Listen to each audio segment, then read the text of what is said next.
Hello everyone, this is Raymond.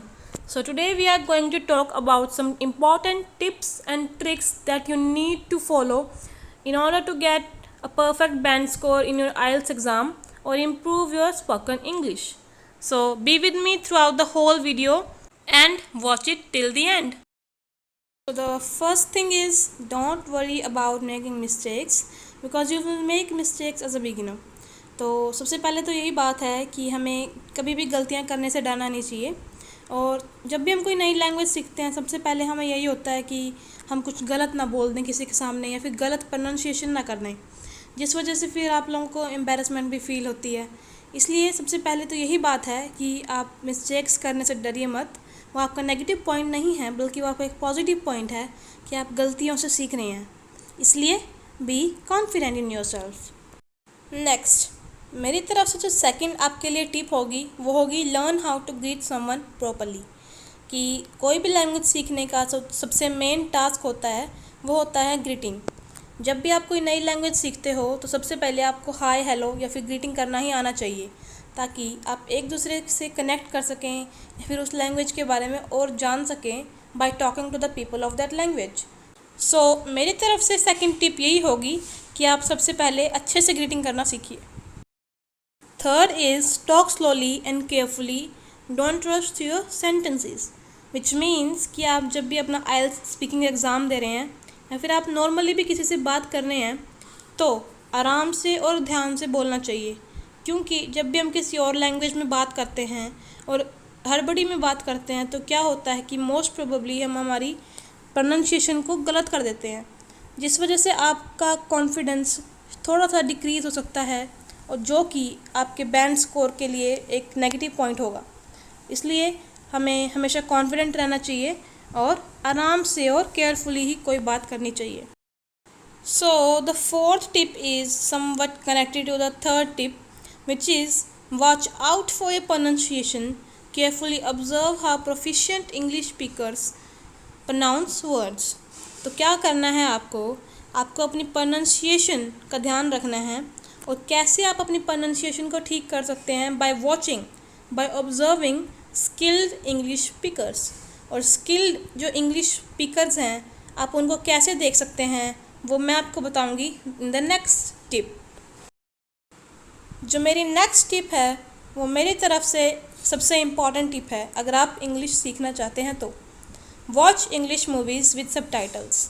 जैसा मैंने पिछली टिप में कहा कि आपको प्रोफिशिएंट इंग्लिश स्पीकर्स को ऑब्ज़र्व करना चाहिए, तो आप उनको ऑब्ज़र्व कैसे कर सकते हैं? बाय वॉचिंग इंग्लिश मूवीज़, क्योंकि मैंने भी अपनी इंग्लिश इन मूवीज़ को देख के ही सुधारी है। The next thing is do mirror practice. As you all know कि हमारे जो आइल्स एग्ज़ामिनेशन होती है उसमें हमें एक नेटिव स्पीकर की तरह ही बोलना होता है। और एक नेटिव स्पीकर की तरह आप तभी बोल सकते हैं जब आपके एक्सप्रेशंस भी ऑन पॉइंट हों। इसलिए आपको मिरर के सामने बैठकर इंग्लिश बोलने की प्रैक्टिस करनी चाहिए with a lot of expressions, because expressions आपका जो बैंड स्कोर है उसे इंक्रीज़ करने में बहुत हेल्प करते हैं। एज़ अगर आप नेचुरल एक्सप्रेशंस दोगे आपके आइल्स एग्ज़ाम में, उतने ही ज़्यादा आपका बैंड स्कोर आएगा। The next thing is record your self reading one article allowed every day. इसमें आपको क्या करना है, कोई भी इंग्लिश मैगज़ीन या फिर न्यूज़पेपर से आपको कोई भी एक आर्टिकल डेली ज़ोर ज़ोर से पढ़ना है और उसे रिकॉर्ड करना है, ताकि आप उसे रिकॉर्डिंग को बाद में सुन सकें और ये देख सकें कि आपकी इंग्लिश में आप क्या क्या मिस्टेक्स करते हैं या फिर आपकी फ्लुएंसी कैसी है। And you can also check your pronunciation, which will help you improve your pronunciation skills day by day. Furthermore, for enhancing your vocabulary, you should learn a new word daily and use it as a part of your conversation. मेरी तरफ से ये भी एक बहुत ही अच्छी tip है, क्योंकि अगर आप किसी न्यू वर्ड को अपनी डिक्शनरी में रोज़ ऐड करेंगे और उसे अपनी कन्वर्सेशन में भी यूज़ करेंगे, इससे आपकी वोकैबुलरी बहुत अच्छी हो जाएगी और आइल्स एग्ज़ाम तक आप वोकैबुलरी किंग हो जाएंगे। द नेक्स्ट थिंग इज़, अगर आप इंग्लिश को नया नया सीख रहे हो तो क्या करना चाहिए? Restrict your self to simple sentences until you gain confidence. तो क्या करना है? सिर्फ सिंपल सेंटेंसेस ही पढ़िए शुरू में, क्योंकि अगर आप डायरेक्ट अपने आप को कॉम्प्लेक्स सेंटेंसेस और कॉम्प्लेक्स इंग्लिश की तरफ लेके जाएंगे, उससे आपका कॉन्फिडेंस कम हो सकता है। क्योंकि जब हम किसी भी कॉम्प्लेक्स चीज़ को पढ़ते हैं डायरेक्टली, तो हमें वो एकदम से मुश्किल लगती है, जिस वजह से हमारा कॉन्फिडेंस कम हो सकता है।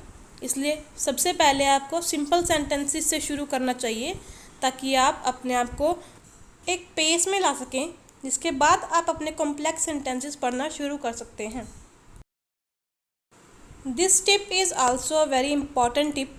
Speak to your friends and relatives in English because practice is a must. जैसा कि आप सब जानते हैं कि प्रैक्टिस करने से ही एक व्यक्ति परफेक्ट होता है।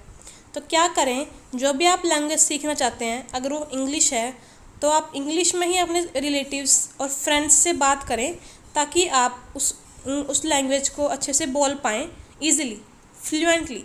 इसलिए आपको क्या करना चाहिए, प्रैक्टिस करते रहना चाहिए with your family and friends. अगली टिप जो है वो ये है कि learn certain phrases that can be use in multiple situations. अब जैसे कुछ फ्रेजेस होते हैं या फिर इडियम्स होते हैं जिन्हें हम एक से ज़्यादा सिचुएशंस में यूज़ कर सकते हैं।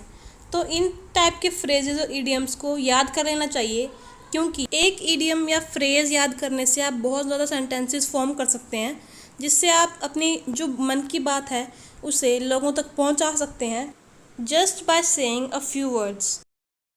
As I earlier mentioned, when you hear a new word, try to find its usage and its antonyms. जैसे मैंने पहले भी बताया था आपको कि जैसे ही आपको कोई ऐसा वर्ड दिखे जिससे आप फेमिलियर ना हो, उसे तुरंत अपनी डिक्शनरी में लिख लीजिए। उसके बाद उसके जितने भी मतलब है या फिर उसे जहाँ पे भी हम यूज़ कर सकते हैं, उस सब के बारे में सर्चअप कीजिए, और उसके जितने एंटोनिम्स हैं, जिन्हें हम अपोजिट वर्ड्स भी बोलते हैं, उनके बारे में भी ढूंढिए और उन्हें लिख लीजिए, ताकि आप जब भी इस वर्ड का यूज़ कर सकें, आप आसानी से उसे देख के यूज़ कर सकें। And last but not the least, be patient because this is in the one day process. जैसा आप सभी जानते हैं कि कुछ भी हमें अगर सीखना होता है तो एक दिन में कभी भी सीखा नहीं जा सकता।